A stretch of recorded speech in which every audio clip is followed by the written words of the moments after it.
Ito yung pinaka main entrance sila. Bali pipila ka dito. Ang pinaka admission fee nila rito, yung pumunta ako, 100 pesos. Yung nagpunta na ako rito, nagbook muna ako ng only ticket siya. 499. Only rides na siya. Pero ka sumakay kahit ilang beses. Bali ang una ko palang ginawa rito, inilibot ko muna buong paligid ng Sky Ranch Tagaytay.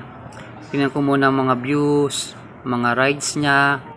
Mga 10 minutes lang to mula sa SMDC. Doon ako nag-check-in ng isang gabi para malibot ko kahit paano itong Tagaytay. Bali nung maga nagpunta na rin ako sa iba pang mga pasyalan dito tulad ng mga Sky in the Palace, Picnic Grove, sa public market nila. Kumain pa nga ako ng bulalo. Iniwan ko muna yung mga gamit ko sa hotel bago nagdiretso rito. Nagpahinga muna ako tapos naligo. Natulog ng mga 30 minutes lang tapos diretso na agad dito. Dito na rin ang